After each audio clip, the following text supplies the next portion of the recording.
In the very first days of Islam, a tiny community faced a choice that would define them: abandon their faith or abandon their home.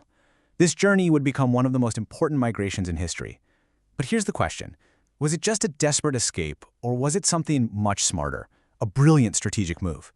Let's dive into this story of persecution, sanctuary, and some incredible foresight.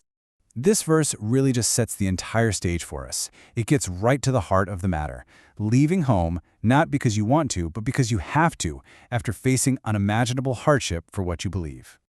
So, to really understand this journey, we have to first get a picture of what they were leaving behind. Makkah, at that time, had become a brutal testing ground, a real crucible for these first believers.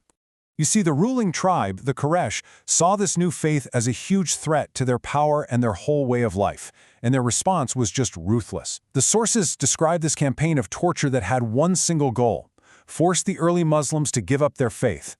We're talking about starvation, public beatings, and even being laid out on the scorching hot desert sands. The pressure was just immense. But, right in the middle of all this darkness, a new path opened up. And it wasn't just a suggestion to run for the hills. It was framed as a divine provision, a genuine way out. I mean, this is such a powerful idea, right? The message was crystal clear. If you can't practice your faith where you are, then God's earth is vast. It's on you to find a place where you can worship freely. So in this context, migration becomes an act of faith in and of itself. And the destination was super specific. The Prophet Muhammad pointed his followers toward Abyssinia, which is modern-day Ethiopia. Now, the reason he gave is absolutely crucial. It was ruled by a just king. The promise wasn't about getting rich or powerful. It was about justice, finding a place where you wouldn't be harmed for what you believe. And this just lays out the stark choice they had. I mean, look at this. They were leaving a land of persecution run by their own people for a sanctuary ruled by a Christian king. It was a total leap of faith, from a tyranny they knew to a justice they could only hope for. All right, so they had their destination, but the next challenge was huge. How do you actually get there? This couldn't be some big public farewell tour. It had to be done in complete secrecy to avoid the Quraysh finding out and stopping them. Now, here's what's really amazing to me: the scale of this. We're not talking about some massive exodus. The very first group was tiny, just 14 people, 10 men and 4 women. This wasn't an army or a whole tribe moving. It was a small group of pioneers, literally risking everything they had on faith. Let's just walk through how this incredible escape went down. Okay, so 5 years into the Prophet's mission, the decision is finally made. Then, in the month of Rajab, this small group just slips out of Mecca in the dead of night, and they make a break for the coast. And the sources say it was a really close call. The Quraysh got wind of it and gave chase, but by the time they got to the port, the boat had already set sail. They'd just made it. And after that dangerous journey, they arrived. And the welcome they got was, well, it was everything they had been promised.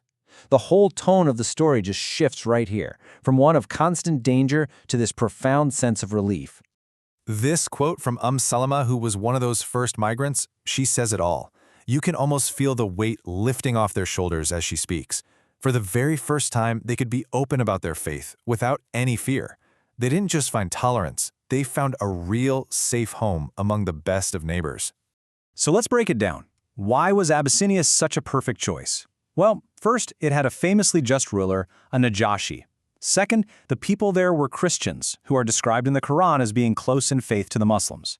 It was also a booming center for trade, and maybe, most importantly, it was completely outside the political reach of the Quraysh. They had no power there. So far, this sounds like a pretty straightforward story of refugees finding safety, right? But some scholars, when they look deeper into the sources, they suggest there was something much more going on here, that this wasn't just an escape. And this is the question that changes everything. If this migration was purely about saving people from the worst of the torture, you would think the most vulnerable, the slaves, the people with no tribal protection who were taking the brunt of the abuse, you'd think they would be the first ones on that boat. But they weren't. And when you look at who actually went, this fascinating pattern starts to emerge. Most of the people who migrated were actually from powerful clans within the Quraysh tribe. Now, they were definitely being persecuted, but they still had some tribal connections that gave them a degree of protection. The most tormented people, those with no protection at all, they didn't go. And that suggests there was another purpose to this journey. And this leads us to this whole concept of a strategic migration, the idea that this wasn't just about saving individual lives. It was about saving the future of the entire faith by setting up a second base, a safe haven far away from Mecca, where the message of Islam could be protected and could actually flourish. Think about it like this. That small community in Abyssinia became a vital strategic reserve, a backup plan. If, God forbid, the community back in Mecca had been completely wiped out, the faith wouldn't have died with them. It had already been planted in new, fertile soil hundreds of miles away, safe under the protection of a just king. And so this ancient story leaves us with a really powerful modern question. It forces us to look past the simple story of people fleeing danger and to think about how sometimes the most courageous thing you can do isn't just to escape a bad situation, but to strategically start building the foundations of a whole new future.